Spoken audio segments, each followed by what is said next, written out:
ওলামায়ে কেরামকে বাদ দিয়ে তাদের মতামতকে অগ্রাহ্য করে বাংলাদেশের কোনো সিদ্ধান্ত কার্যকর হবে না।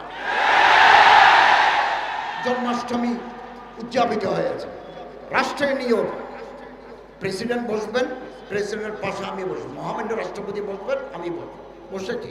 দুর্গাপূজা আসবে, মহামান্য রাষ্ট্রপতি বসবেন, আমি বসবো, হিন্দুদেরকে আমরা সম্বর্ধনা দেব। আমরা যেদিন বিদায় নেব এক পয়সা আমাদের পাঠবে না। রাষ্ট্রকে লুটেপুটে খাওয়া, এটা কোন দেশপ্রেমিক মানুষের কাজ হতে পারে না। আমরা যতদিন রাষ্ট্র পরিচালনার দায়িত্বে আছি, এই বাংলার সীমানার ভিতরে আল্লাহ রাসূল সাল্লাল্লাহু আলাইহি ওয়াসাল্লামের অবমাননা করে, ইসলামকে অসম্মান করে এইরকম যদি কেউ কোনো মন্তব্য করে, কোনো পদক্ষেপ নেয়, আমরা তাদের প্রতিহত করার জন্য তৈরি আছি। আমরা কতদিন আছি সেটা আল্লাহ তাআলা ছাড়া কেউ জানেন না।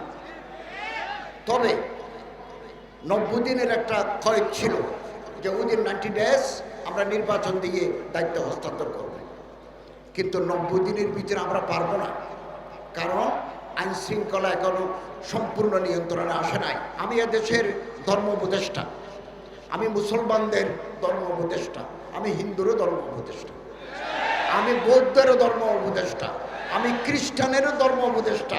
আপনারা জনগণের কাছে যাবেন, জনগণকে বুঝান, আপনি যেটা চান সেটা জনগণকে বুঝান, তারপরে জনগণের ভোট নিয়ে পার্লামেন্টে আসেন।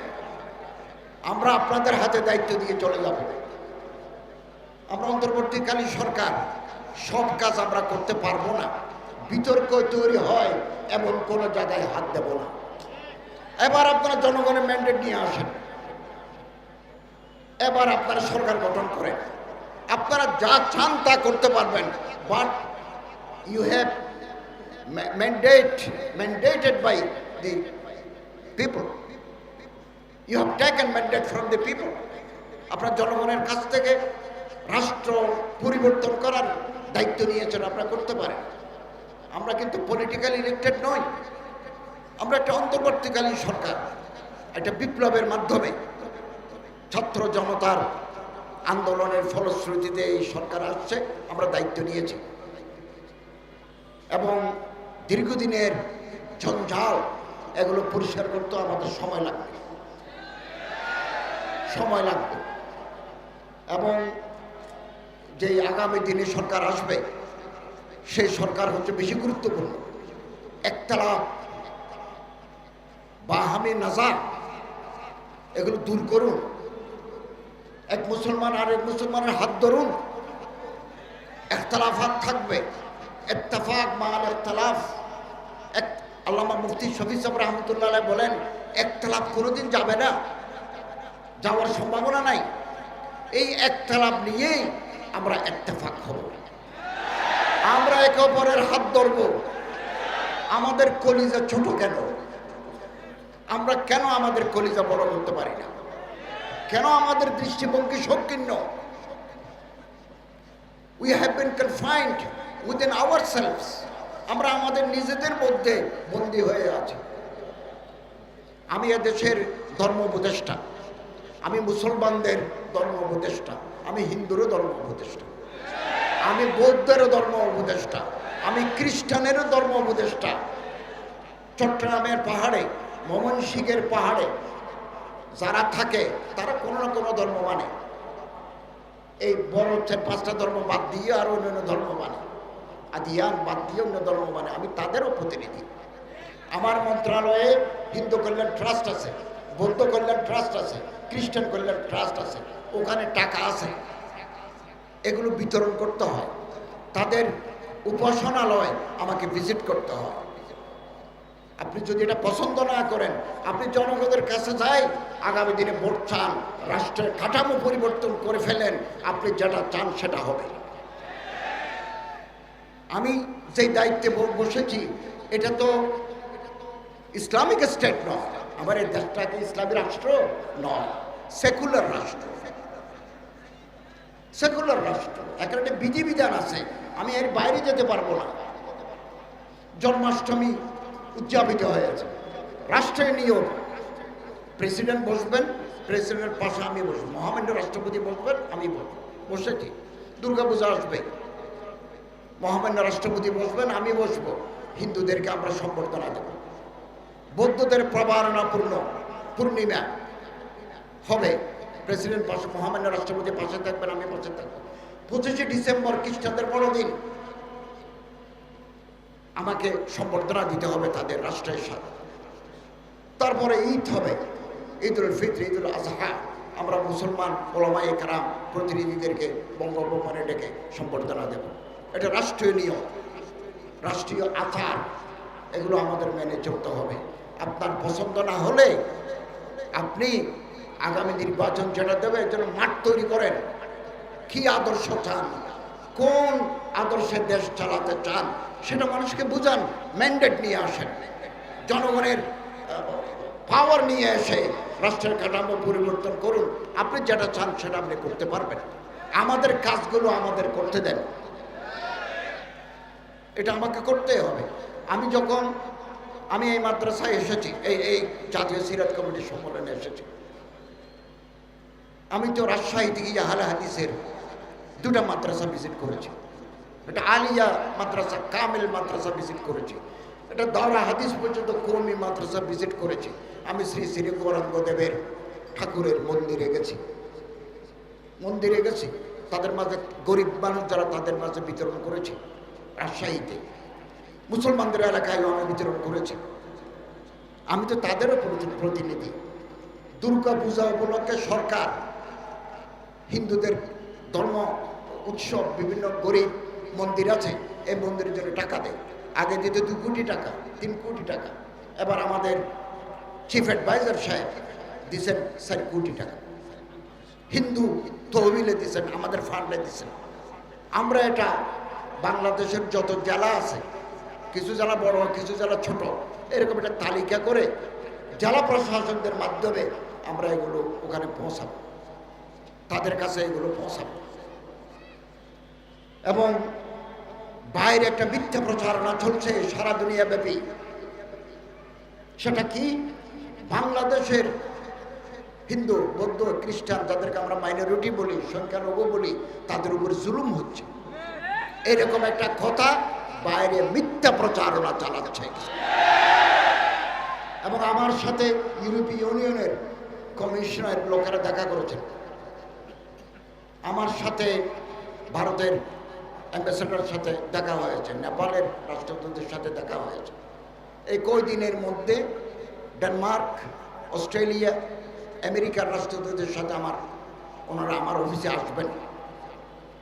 সবার একটা কথা যে we have been concern about the persecution of the minorities. তারা বলতে চাচ্ছেন যে আমরা উদ্বিগ্ন, এই দেশে অমুসলমানদের উপর জুলুম হচ্ছে। এ কথাটা সম্পূর্ণ মিথ্যা প্রচার, এগুলো বাইরে চলছে, ওনারা সেটা আমাদের কাছে জানতে চাচ্ছেন। আমরা ওনাদেরকে আশ্বস্ত করেছি বাংলাদেশের কোথাও সাম্প্রদায়িক সম্প্রীতি নষ্ট হয় এরকম কোনো কাজ আমাদের দেশে হচ্ছে না। আমরা রাষ্ট্রের পক্ষ থেকে যত নিরাপত্তা ব্যবস্থা গ্রহণ করা দরকার সেটা আমরা গ্রহণ করছি, তারা নির্বিঘ্নে তাদের ধর্ম পালন করবেন, আমাদের রাষ্ট্রের পক্ষ থেকে কোনো বাধা নাই। আজকে সূত্রাপুরে আমার সচিব মহোদয় আমার জানালেন যে একটা মন্দির থেকে মূর্তি চুরি হয়ে গেছে, তালা ভেঙে তারা নিয়ে গেছে, পরে এটা উদ্ধার হয়েছে। তো উদ্ধার হওয়ার সময় কিছু ভাঙি টাঙি গেছে সামান্য, আবার বসানো হয়েছে। তাই বললাম এগুলো কারা করলো? তিনি বললেন জমি নিয়ে বিরোধ, জায়গা নিয়ে গোলমাল, এই জায়গা নিয়ে গোলমাল হবে, কালকে পত্রিকায় উঠবে সূত্রপুরের মূর্তি ভাঙি ফেলছে। এটা তো জায়গার গোলমাল, দায়ভারটা আসে আমাদের উপর। এই জন্য আগামী 15 তারিখ হিন্দু ধর্মের লোকদের সাথে আমরা বসবো, আপনারা জায়গা জমিনের বিরোধ মিটিয়ে ফেলবো। জায়গা জমিনের বিরোধ করে হিন্দুদের মধ্যে মামলা, হিন্দু মুসলমানের বিরুদ্ধে মামলা, এই সুযোগে একে অপরের মূর্তি দখল করতে চায়, মন্দির দখল করতে চায়, দায়ভারটা আসে আমাদের উপর। আমরা একথা তাদেরকে বলেছি কেউ যদি কোনো মসজিদ, কোনো মন্দির, কোনো উপাসনালয় ভাঙতে আসে, আপনারা যদি তাদের ধরতে পারেন, আমরা তাদের বিরুদ্ধে দেশের প্রচলিত আইনে বিচার করব। আমি আপনাদের খেদমতে আরজ করি, দৃষ্টিভঙ্গি বড় করুন। ছোট কলিজার মানুষরা বড় কাজ করতে পারে না।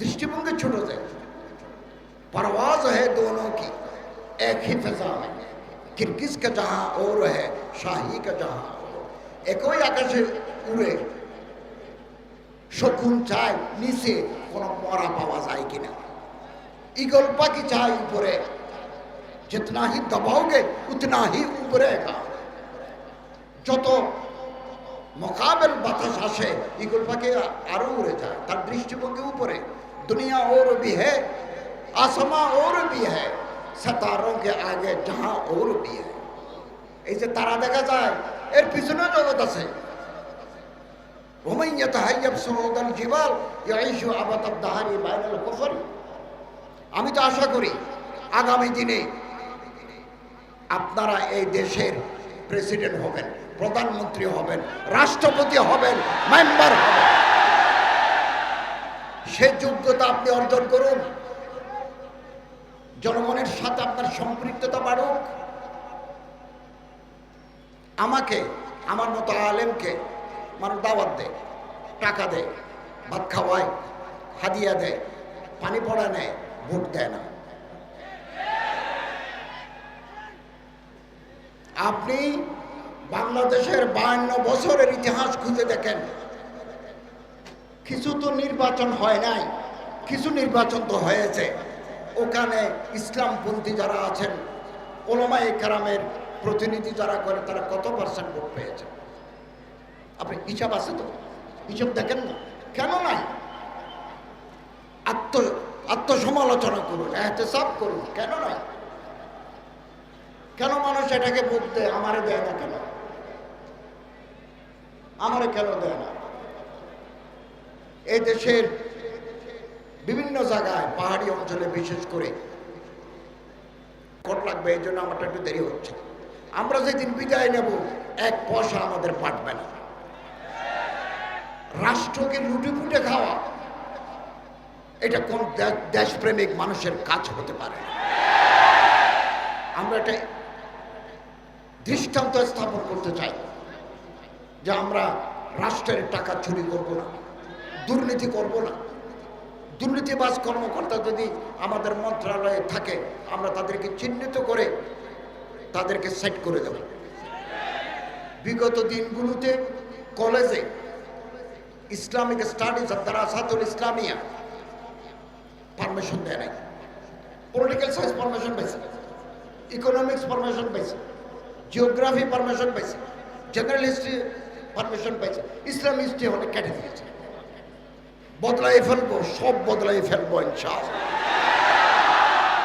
আগামী দিনে ইসলামিয়া দারাসাতুল ইসলামিয়া বিশ্ববিদ্যালয়ে যাদের ডিগ্রি আছে, তারা কলেজে এই সাবজেক্টের উপর পড়াশোনা করতে পারবেন। ঢাকা বিশ্ববিদ্যালয়ে মাদ্রাসার ব্যাকগ্রাউন্ড দেখলে তাদেরকে ভালো সাবজেক্ট দেওয়া হতো না, অথচ ভর্তি পরীক্ষা তারা 1 নম্বর। বারবার এই গ্রুপ, ওই গ্রুপ, খ গ্রুপ, গ গ্রুপে মাদ্রাসার ছাত্ররা ফার্স্ট, তাদেরকে ঢুকতে দিচ্ছে না। এমনকি একজন প্রফেসর প্রকাশ্যে বলেছেন, আমরা ঢাকা বিশ্ববিদ্যালয়কে মাদ্রাসা করব। আমি তো বলি, ঢাকা বিশ্ববিদ্যালয়কে মাদ্রাসা করলে অসুবিধা কি? মাদ্রাসার ছাত্ররা যদি মেধা নিয়ে সমস্ত যোগ্যতা ফুলফিল করে ঢাকা, চট্টগ্রাম, রাজশাহী, জাহাঙ্গীরনগরে যদি ফার্স্ট হয়, অসুবিধা কি? তারা তো আমাদের দেশেরই ছাত্র। এরকম কিছু মানসিকতার লোক এখনো আছে, আগেও ছিল। আমরা এদের জায়গায় নতুন লোক দিতে চাই, যারা ইসলাম বান্ধব, যারা ইসলামের প্রতি মহব্বত রাখেন, এরকম মানুষ দিতে চাই। আমি মাননীয় শিক্ষামন্ত্রীর সাথে বেশ কয়েকবার বসেছি। আমাদের যে সিলেবাস ছিল, এই সিলেবাস যথেষ্ট আপত্তি ছিল।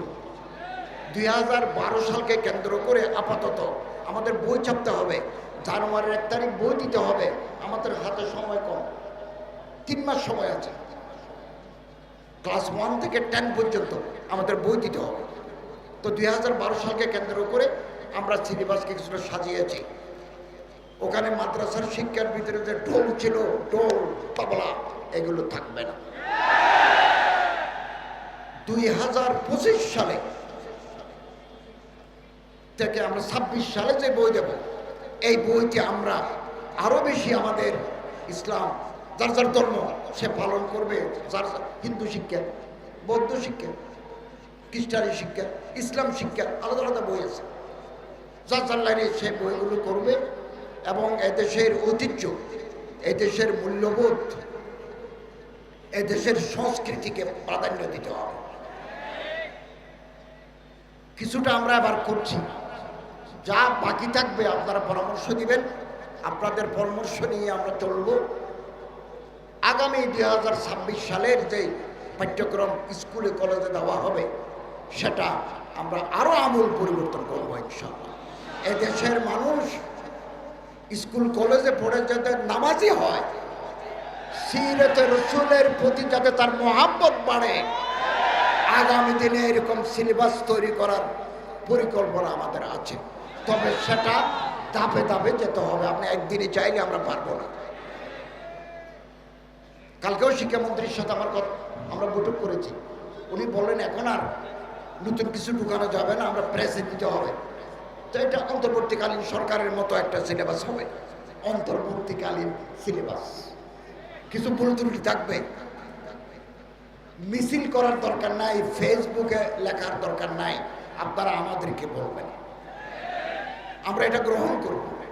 আমাদের কাছে কেউ কোনো অভিযোগ করলে আমরা এগুলো রেকর্ড রাখি, বিবেচনা করি। ফেসবুকে লিখলে আপনি বাহাবা পাবেন, আমাকে আপনি অসম্মানিত করবেন, শেষে গিয়ে কোনো ফায়দা হবে না। আমাকে 20 জনে পছন্দ করে না, 80 জনে পছন্দ করে, তো হোক না। আমরা আল্লাহকে রাজি করার জন্য কাজ করছি। কেবল এটা আমার জীবনে একটা মারহালা। আমি এতদিন একটা মাদ্রাসায় হাদিসের খেদমত করেছি, একটা মসজিদে খুতবা দিয়েছি, ইন্টারন্যাশনাল ইসলামিক ইউনিভার্সিটিতে আর দারাসাতুল ইসলামিয়ার পাঠদান করেছি, এর আগে কলেজে করেছি 24 বছর। এটাও আমার জীবনের মারহালা। আমি দেখি না, আমি রাত দিন পরিশ্রম করি, আমার শরীরের ওজন কমে গেছে, ঠিকমতো ঘুমাতে পারি না, সারাদিন অফিসে কাজ করি, বাসায় এসে আবার ভিজিটরদের সাক্ষাৎ।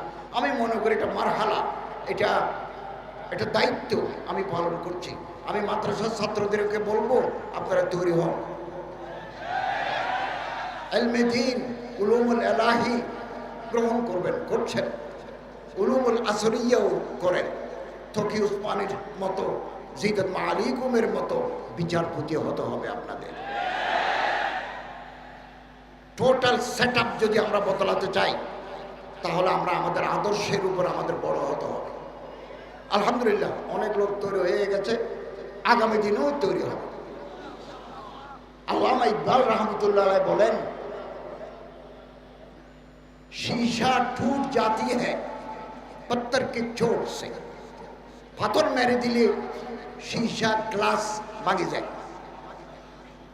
পাথর মারলে গ্লাস ভাঙে যাবে। ऐसे शीशा तलाश कर जिससे पत्थर टूट जाए। এমন গ্লাস তৈরি করো যে গ্লাস মারলে পাথর ভাঙে যায়। চীনে কিছু ব্রিজ আছে, চায়নায়, আমি চীন গেছি, চায়নায় কিছু ব্রিজ আছে, ব্রিজের উপর দিয়ে যে হাঁটি যাবে, এটা গ্লাসের উপর হাঁটি যাবে না, এত শক্ত গ্লাস। আপনি হাঁটতে নিচে গাছ দেখে ভয় পাবেন, কিন্তু আপনি ভেঙে পড়বেন না, কারণ এটা মজবুত शीशा है। मिल जाए तुझे दरिया तो समंदर तलाश कर। নদী যদি পাও সমুদ্র তালাশ করো। একটা কম যদি তৈরি করতে পারি, এটা যদি করতে পারি, হাম ফিকির, হাম দিল, হাম জবান, এরকম একটা জনগোষ্ঠী যদি তৈরি করতে পারি, তো রাহবার তালাশ কর। অতএব আমাদের দৃষ্টিভঙ্গি হবে ওয়াসাআত, নিগাহ বুলন্দ, দৃষ্টি বড়, দৃষ্টি বড়। আমি এতদিন কলেজে ছিলাম, পটিয়া মাদ্রাসার উস্তাদ ছিলাম, দারুল মারিফের উস্তাদ ছিলাম, একটা আলিয়া মাদ্রাসার প্রভাষক ছিলাম। আমার দৃষ্টিভঙ্গি ছিল ছোট মাদ্রাসার দায়েরা। মসজিদে এসেছি দায়েরা, ইউনিভার্সিটিতে পড়েছি দায়েরা, ছোট দায়েরা। এখন বাংলাদেশের সরকার যারা চালায়, 20-25 জন যারা উপদেষ্টা, আমাদের সচিবরা আছেন, বিভিন্ন স্তরের কর্মকর্তারা আছেন, আমাদের পরিধি পুরো বাংলাদেশ, টেকনাফ থেকে পঞ্চগড় আমাদের দায়েরা। দায়েরা এই দায়েরা উঁচি হয়ে গেছে। তো দৃষ্টিভঙ্গি আপনার বড় করতাম নেকা বলেন সুখান দিল নওয়াজ, কথা বলতে হবে যাতে দিলে আসর করে, দিল খুশি হয়, এরকম সবার লাগবে, সুখান দিল নওয়াজ। এবং যা ফুরসুস দিলের ভিতরে উম্মতের জন্য দরদ থাকবে। বাংলাদেশে এটা বিপদ আসলে আমি কোনো কথা বললাম না, আমি কোনো স্টেটমেন্ট দিলাম না, আমি কোনো প্রতিবাদ করলাম না, তাহলে আমার দিলের ভিতরে সাজও নেই, সুজও নেই, এটা হতে পারে না। ইমাম আহমদ বিন হাম্বল এত বড় ফকিহ, কত বড় ফকিহ, কত বড় মুত্তাকি, পাশাপাশি তৎকালীন অন্যায় জুলুমের বিরুদ্ধে তিনি জেল কেটেছেন। এই সমস্ত ওলামায়ে কেরাম, শেখুল হিন্দ আল্লামা মাহমুদুল হাসান রাহিমাহুল্লাহ, শেখুল ইসলাম আল্লামা হোসেন আহমদ মাদানী, তারা কি ব্রিটিশের সাথে আপোষ করে নীরবে থাকতে পারতেন না? পারতেন, কিন্তু তারা মনে করছেন এই মুহূর্তে ময়দানে ঝাঁপিয়ে পড়ে ভারতবাসীকে ব্রিটেনের জুলুম থেকে আমাদের রক্ষা করা প্রয়োজন। ওলামায়ে দেওবন্দের ইতিহাস সংগ্রামের ইতিহাস। সবসময় আপনি দেখবেন বাংলাদেশের 52 বছরের ইতিহাসে কোনো ফিতনা যখন ময়দানে আসে, অন্যান্য মাকতাবে ফিকেরের আলেমরাও এই ফিতনার মোকাবেলা করতে আসেন। আমি তাদের খেদমাতকে জায় করতে চাই না, তবে দেওবন্দ ওলামায়ে কেরামরা প্রথম ময়দানে নামেন, বুকের তাজা রক্ত দেন। এটা দেওবন্দি শিবা, এটা দেওবন্দি মাসলাকের এটা অন্যতম খুঁটি হচ্ছে যে বাতিলের সরকুবি। এই বাতিলের সরকুবির ব্যাপারে ওলামায়ে দেওবন্দ সচ্ছল। আমাদেরকে, আমি আপনাদেরকে বলি, হাইয়াতুল উলিয়া লিল মাদারিসিল কওমিয়া যদি বাংলাদেশ সরকারের কাছে আবেদন করে, ধরা হাদিসের সনদ হয়ে গেছে পার্লামেন্টের মাধ্যমে, এই সনদের কার্যকারিতা, এই সনদ নিয়ে দেশে কি করতে পারবে একথা স্পষ্ট নয়। এটা নিয়ে আপনি কি করবেন? আরো কিছু কাজ বাকি ছিল, এগুলো যদি আগে করা হতো সবচেয়ে ভালো হতো। যিনি স্বীকৃতি দিয়েছেন তার মাধ্যমে এটা করলে বেশি ভালো হতো। এখনো ভালো হওয়ার পথ বন্ধ নাই। জফাকুল মাদারেস, হাইয়াতুল উলিয়া, আরো যত বোর্ডগুলো আছে, 6টা বোর্ড, তারা যদি একটা রিপ্রেজেন্টেশন আমাদের শিক্ষা মন্ত্রণালয়ে দেন, প্রধান উপদেষ্টার সাথে দেখা করেন, আমি আপনাদের পাশে থেকে দরা হাদিসের হাইয়াতুল উলিয়া সনদকে এই দেশে আপনারা সেবা করার পথ খুলে দেওয়ার ক্ষেত্রে আমি উল্লেখযোগ্য ভূমিকা রাখব। আপাতত এই সনদ নিয়ে, আপাতত এই সনদ দিয়ে, যেটা হাইয়াতুল উলিয়া থেকে দিচ্ছে, এই সনদ দিয়ে আপনারা সেনাবাহিনী, বিমান বাহিনী, নৌবাহিনী, পুলিশ, আনসারের যত মসাজিদ আছে ওখানকার খতিব হতে পারবেন, যেহেতু আরবিক এবং ইসলামিক স্টাডিজের সমমান। 2, আর্মি ক্যান্টনমেন্টগুলোতে উস্তাদ নেয়, এগুলোকে বলা হয় রিলিজিয়াস ইনস্ট্রাক্টর, ধর্মীয় শিক্ষক। আপনি সেনাবাহিনীর র্যাঙ্কে উঠে ধর্ম শিক্ষা দিতে পারবেন, এই সুযোগ আছে। কাজী হতে পারবেন, সমাজের বিভিন্ন ক্ষেত্রে আপনি অবদান রাখার সুযোগ পাবেন। এই সুযোগ হাইয়াতুল উলিয়ার সনদের মাধ্যমে তৈরি হবে, কিন্তু এর জন্য আপনাকে রিপ্রেজেন্টেশন দিতে হবে। আপনি না চাইলে কাকে দেবেন? আপনাকে চাইতে হবে। আমি আমার মন্ত্রণালয়ের অধীনে নয়, এগুলো শিক্ষা মন্ত্রণালয়ের অধীনে, তারপরেও আমি আমার মন্ত্রণালয় থেকে আমি যতটুকু সহযোগিতা আপনাদের করা দরকার সেটা করার জন্য আমি তৈরি থাকব। এরপরে আপনি যদি বিসিএস অফিসার হতে চান, যদি আপনি চান, ইফ ইউ ডিমান্ড, তাহলে আপনি যদি হাইয়াতুল উলিয়ার সনদ নিয়ে, ঢাকা বিশ্ববিদ্যালয়ের একটা সনদ নিয়ে, ঢাকা বিশ্ববিদ্যালয়ের একজন প্রার্থী, আপনি মাদ্রাসার একজন প্রার্থী, আপনি যদি পরীক্ষা দিতে চান, ম্যাজিস্ট্রেট হতে চান, ডিসি হতে চান, সচিব হতে চান, তাহলে আপনাকে আরো কিছু শর্ত পূরণ করতে হবে। এগুলো নিয়ে আপনারা আলোচনা করতে পারেন। আর যদি বলেন নেব না, নাও নিতে পারেন। আমি হযরত বুখারী সাহেব আমার উস্তাদ পটিয়া মানসার মোতাবেক, আমি পিএইচডি ডিগ্রি নেওয়ার পরেও, বিশ্ববিদ্যালয়ের প্রফেসর হয়েও আমি হযরত বুখারী সাহেবের পা টিপে দিয়েছি। খেদমত উস্তাজ আবায়ত হাম সবক খানে মাদাম লফজরা তাহকিক খানে তাশফি মর্দে কামাল। আজকে আমি যে রাষ্ট্রীয় দায়িত্বে আসীন হয়েছি, এটা আমার উস্তাদদের দোয়া, আল্লাহ তাআলা রহমত। আমি 48 ঘন্টা আগেও জানি না, আমি কোনো দাবি করি নাই, কোনো আবেদন করি নাই। মানুষ আমারে মহব্বত করে এই পদে বসিয়েছে, এটা মিন জানিবিল্লাহ। হাদিসের ভাষ্যমতে আমার উপর আল্লাহর রহমত থাকবে, আমি আল্লাহ তাআলার সহযোগিতা পাবো। মানুষ সমালোচনা করুক না, 10-20% মানুষ সমালোচনা করবে। আমার নিয়ত পরিষ্কার, নিয়ত পরিচ্ছন্ন, এবং আমি আমার মন্ত্রণালয়ের দায়িত্বে নেওয়ার পরে বলেছি, আমি 1 পয়সা 1 টাকা ঘুষ খাবো না, দুর্নীতি করব না, নমস্যই করব না। আপনারাও এই তরিকায় চলবেন। হজের টাকা কমানোর জন্য আমি রাত দিন মেহনত করে যাচ্ছি। কতটুকু কমানো যায়, কোন কোন খাতে কমানো যায়, এগুলোকে আমরা চিহ্নিত করেছি। বাংলাদেশ বিমানের সাথে বসেছি, আরও বসবো। আগামী সপ্তাহে আমি সৌদি আরব গিয়ে হজ মন্ত্রীর সাথে কথা বলবো যে একটু কম দামে করা যায় কিনা। হাজিদের নিয়ে যে সিন্ডিকেশন ছিল, এটা আমরা চিহ্নিত করেছি, কোথায় কোথায় অ্যানোমেলিস হতো। ইনশাআল্লাহ আজিজ আগামী দিনে এই সিন্ডিকেশন থাকবে না। এবং হাজিদের কাছ থেকে আমরা যে টাকা নিই, 1 পয়সাও আমরা মন্ত্রণালয়ে রাখি না। আমরা 1 কোটি টাকার ওষুধ নিয়ে যাই আমাদের খরচে, হাজিদের টাকায় নয়। 200 জন ডাক্তার, ব্রাদার্স, সিস্টার্স নিয়ে যাই। এগুলো মন্ত্রণালয়ের টাকা, হাজিদের টাকা নয়। আমরা ব্যবসা করি না, আর খেদমত করি, হাজিদের খেদমত করি। এবং আমাদের মন্ত্রণালয়ের বিপুল স্টাফ যায়। কোনো মানুষ হারিয়ে গেল কিনা, কোনো মানুষ টাকা ফেলে দিল কিনা, কোনো মানুষ অসুস্থ হয়ে রাস্তায় পড়ে আসলো কিনা, এগুলো দেখভালের জন্য আমরা মানুষ নিয়ে যাই। এগুলোও হাজিদের টাকায় নয়। 2023 সালে 23,000 থেকে 60,000 টাকা পর্যন্ত আমরা হাজিদের টাকা ফেরত দিয়েছি। কারণ টাকা বেশি নিয়েছিলাম, গড় ভাড়া ততটুকু লাগে নাই, ফেরত দিয়েছি।